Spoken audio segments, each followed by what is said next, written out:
Doc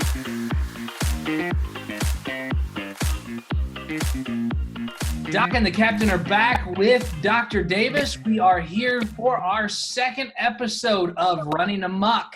Drew, today, what are we talking about? Well, Aaron, I want to welcome Dr. D again to our little show here. Today, we're going to talk about shin pain.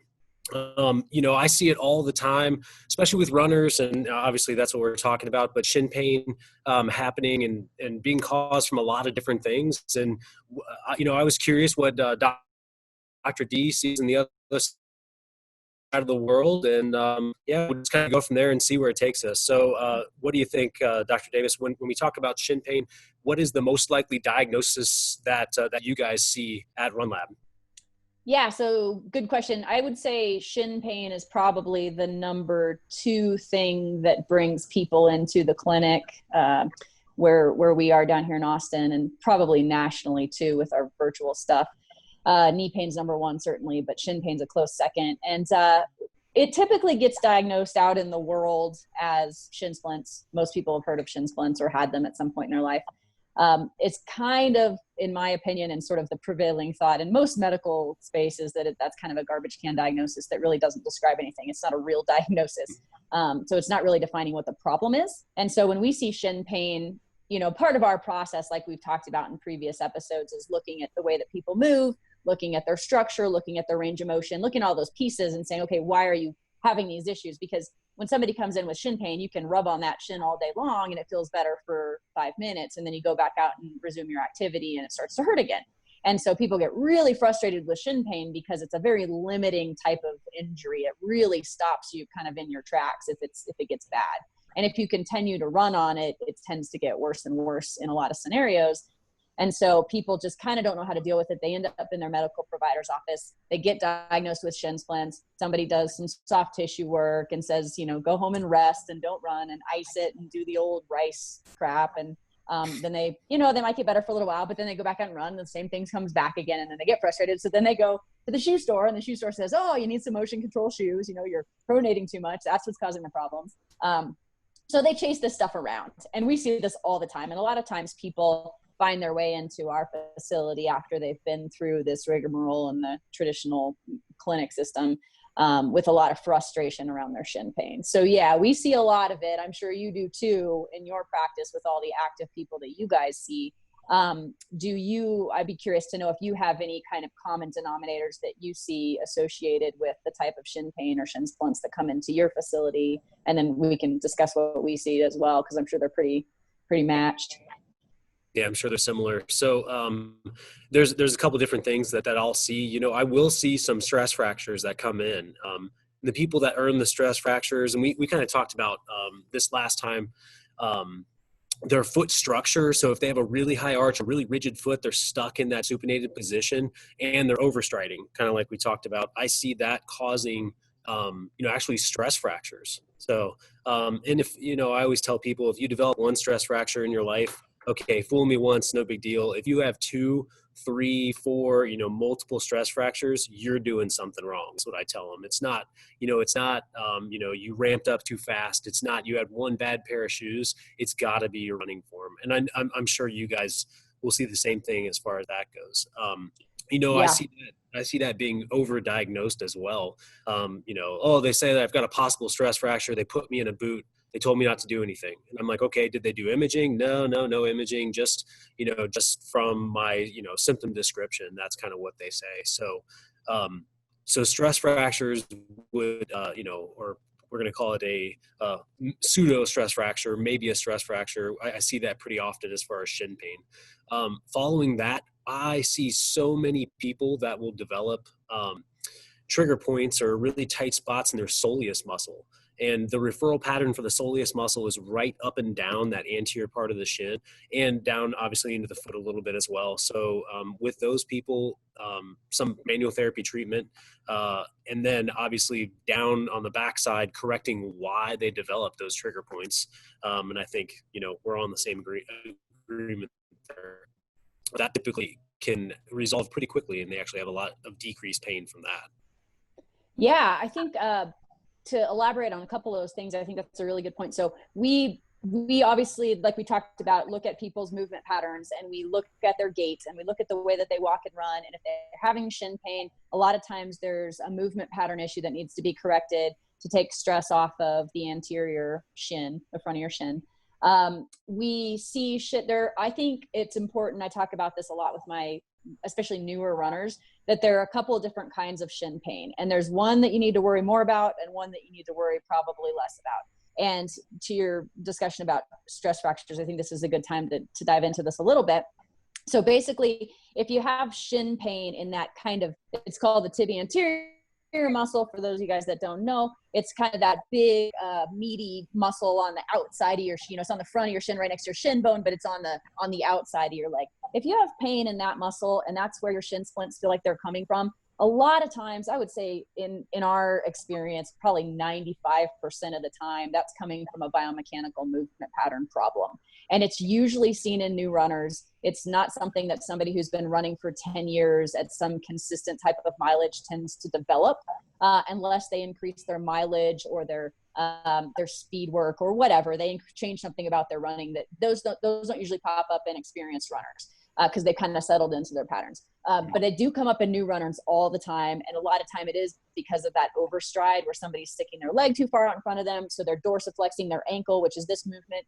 They're moving that ankle too far into dorsiflexion, which activates that muscle, creates pain. So a lot of times with those people, if we can solve the movement pattern, shin pain goes away like that. And they can usually keep running through it. It's not something that I'm super concerned with. I let them keep running through their injury as we deal with the movement pattern stuff. Because again, we can usually clean it up pretty fast. The other one to be a little more concerned about is when you have shin pain that's on the inside of your leg. So if you have pain in this part, because that type of shin pain tends to come more frequently from the tibialis posterior muscle, which attaches really strongly to the backside of the tibia.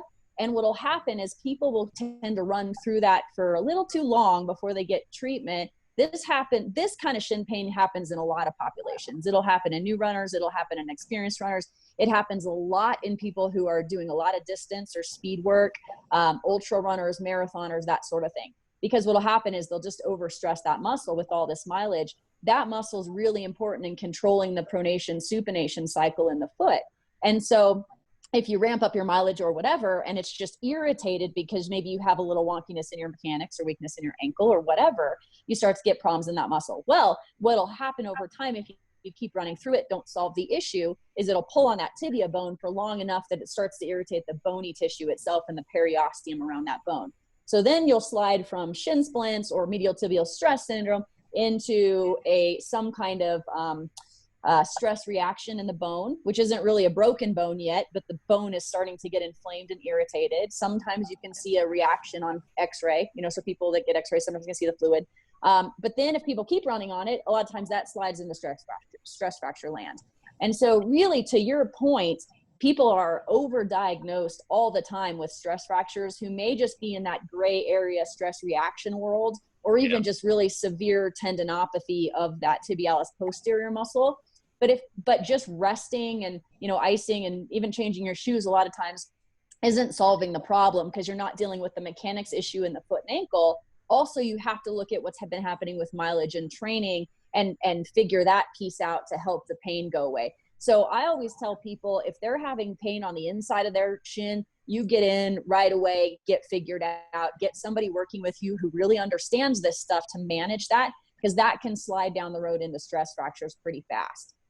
And then the one other point I wanted to make about what you were talking about, seeing people with high arches, a lot of times coming in with stress fractures and these things. So one of the issues, and I don't want to get too far into the biomechanics, I know people will lose people on this, but we talked before about pronation and the fact that it happens in all three planes of the body. Well, somebody who's got a very flat type of foot, a very flexible pronated foot, they have a lot of movement in the coronal plane, meaning the frontal plane. So they can go side to side real easy in their foot. They can absorb shock really well. Somebody who's got high arches tends to have a very rigid foot. They don't move well in that plane in their foot and ankle. They move a lot through their transverse plane. So basically that tibia bone has to spin a lot to get the inside of the foot onto the ground during the gait cycle.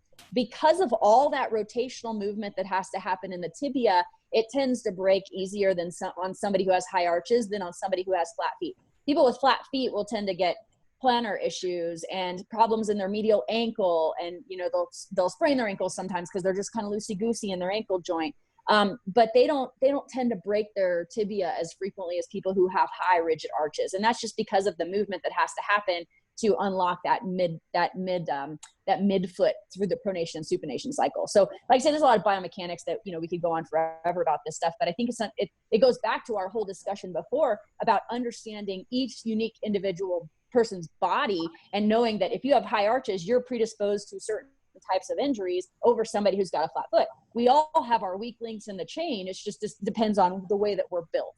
And so it's important to understand your body first and foremost, because then you at least know where your weak link in the chain is, and you can work to try to solve some of those problems before they turn into a stress fracture. Yeah, I do basically the same ideas and everything else. When how I explain it to some people, I say if you have a really high arch, you have a rigid foot. There's no, to make it easier for them to understand, I say you don't have any shock absorption. I say pronation is shock absorption. So you're all that force is going straight up to your tibia and not being just distributed throughout your foot and throughout everything else. So yeah. Can we touch one quickly on one thing too? I think is a good point to bring up right now, talking about shoes in this scenario. Somebody with a high rigid arch, a lot of times they'll walk into a shoe store and they'll say, "Oh, I need a shoe with an arch because I have such a high arch. I need something underneath my foot. I don't want it to just collapse in." The problem with that scenario is a lot of these people are put in a shoe that not only has a little bit of an arch, but also has a posting. So it's sending them further to the outside of their foot. So if you think about somebody that's already got a high arch and they're already kind of bearing weight on the outside of their foot, and then you stick an arch underneath that sends them even further out that way, think about how much more that tibia has to spin to get that foot onto the ground during toe off, to get that big toe on the ground.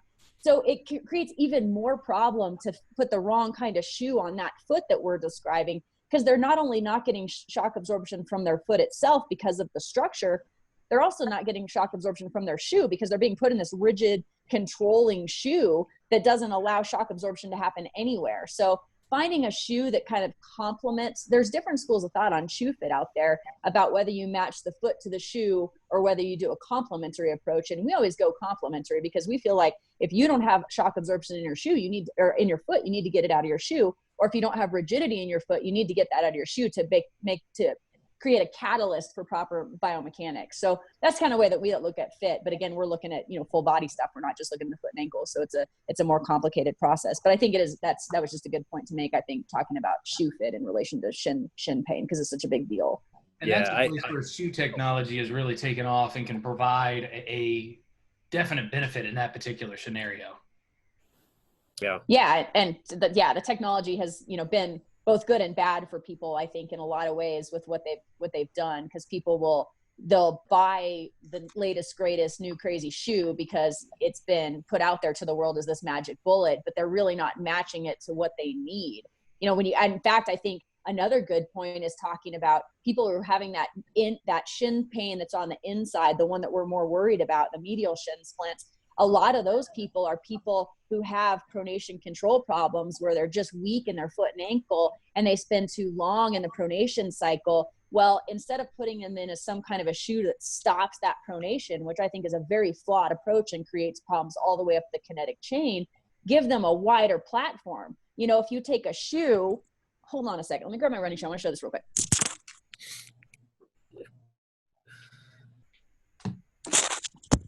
So one of the things we talk about a lot with people is this midsole. So right here, so a lot of times if they're rolling in too far, we say too far, it doesn't matter how much you pronate as long as you come back out of it with appropriate timing. It's not about how much, it's about when and how fast.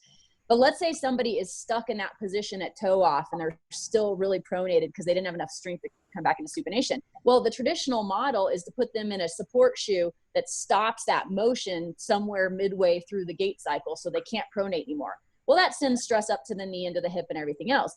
So our approach is to not put an arch support underneath them here, which is the traditional way to do it, but to find a shoe with a wider platform, so that when they're rolling down this piece right here, they're not rolling off the inside of the shoe.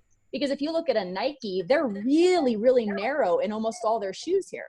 And so what's going to happen is somebody's going to just roll off the inside as their foot rolls in. So if you look at your shoe, if you're out there in the world and you're one of these people that has pronation control problems, you'll see a lot of like bunching and wrinkling on this inside of your shoe right here on the upper, because you're just rolling off the inside. Well, you think about how much stress that puts on all of those little shin muscles. No wonder people end up with shin splints or medial tibial stress syndrome and stress fractures, because that muscle is putting under so much strain because it's not landing on anything. So you need a nice wide midsole for people who have that issue. You don't necessarily need an arch support because that's stopping the natural process of the foot, but you don't want your foot to roll off the inside of the shoe. So I think that's a big flaw in the way that we're fitting shoes currently too. And really the way that companies like Nike, I mean, I've had this discussion with Nike, like their design team. I'm like, you guys, it never is a bad thing to have a wider midsole. I mean, you can make these shoes still very light, but you're going to solve for so many people's control problems by making a wider platform for them. But their shoes are they're more aesthetically pleasing because of the way that they're shaped. People love that. But they've got these little skinny midsoles that just are a detriment to a lot of people who have weak feet and ankles. Yeah, absolutely. I agree every single thing you said. Of course, I figured we'd agree, but yeah, I always recommend some sort of cushion something shoe if someone has, that really high arch like we talked about, because, like you said, if their foot doesn't provide the cushion, the shoe needs to. And to your same point, I've seen people that might have a flatter arch to start with, but they do, in their function, they look completely different than what you anticipate their foot to look like. So someone with a flat arch, they automatically put them in a Brooks Beast. And, because they're 200 pounds and put them in a Brooks Beast, and they hate life. And when you see them run, they're actually slamming down into pronation because they're striking so far on the outside in supination, and the shoe doesn't let them slowly go down. It just slams them down to where it should be, and they develop pain as well. Yeah, absolutely, all the time. Brooks Beast, that shoe it's terrible. I think it's Brooks' #1 selling shoe still to this date. And if we could burn every one of those shoes in all the land, like that would be what we should do. It's a ridiculous shoe. But also people aren't thinking about it like we're talking about, where, you need to fix the foot that's in the shoe.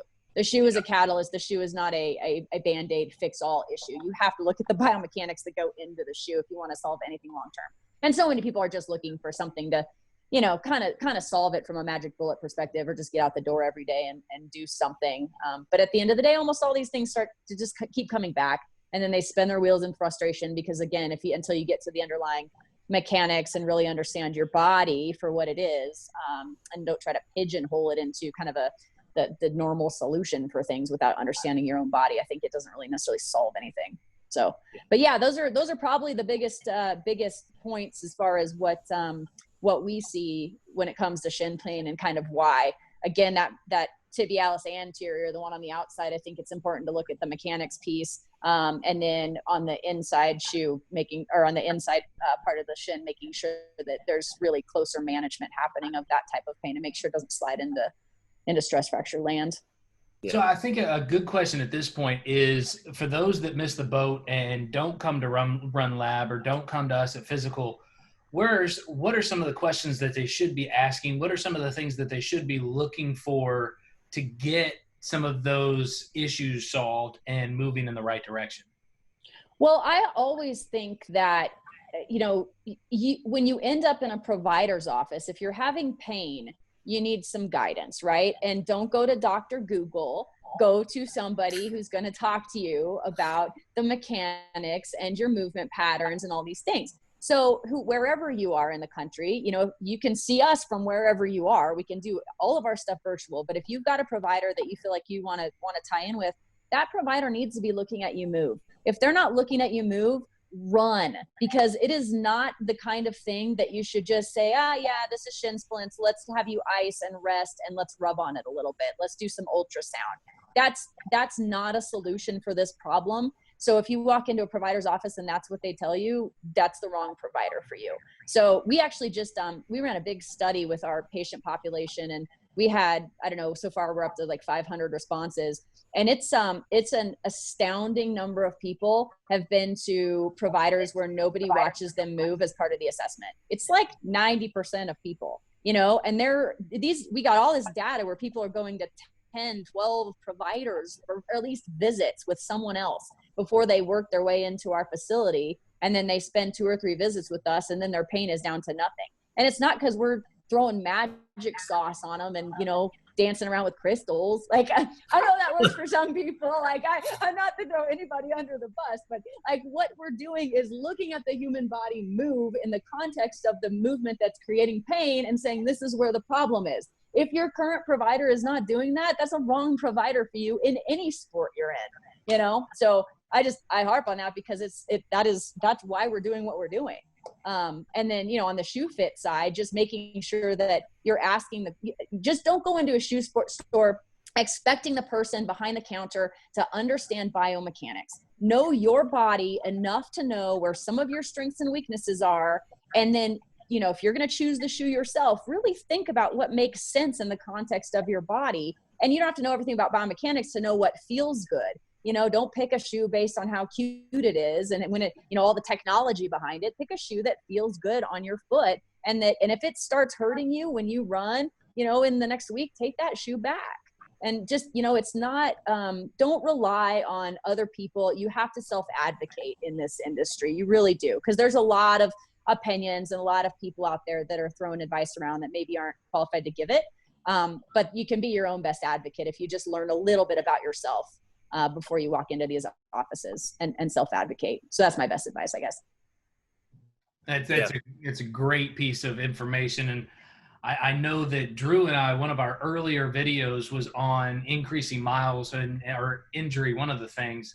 And it was just, you don't have to run in pain. You do not, if you're experiencing pain right now, that's not something that has to be your long-term life. You can actually make these foundational changes and get away from that pain. So therefore you're not limited and actually do an activity that you enjoy that's good for you. Yeah, it's great. And they've shown, you know, we've maybe talked about this in the past, they've shown that runners have less osteoarthritis in their knees. You know, this whole concept of running being bad for your knees, it's great for your knees. Movement, you know, it's bad for your knees sitting all day at a computer. So all of that is terrible for your body. So yes, we need to be able to get out and move in the way our bodies were designed to move. And you're right, running does not have to be a painful activity.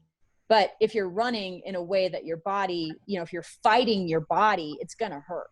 So you have to understand your body and then where your weak spots are, strengthen those weak spots. And it doesn't take all that long. It's a surprisingly short process if you're going after the right things. If you're chasing the wrong stuff, it can take for freaking ever, you know. But the idea is that, you know, you find your weak spots and you work on them. And running is a very enjoyable activity if you're moving efficiently. Yeah, it doesn't have to hurt. That's a really, really good point. Absolutely. So with that, I think we've kind of hit every aspect of shin pain. Do you guys have anything else that you think would be missed if we didn't touch on it?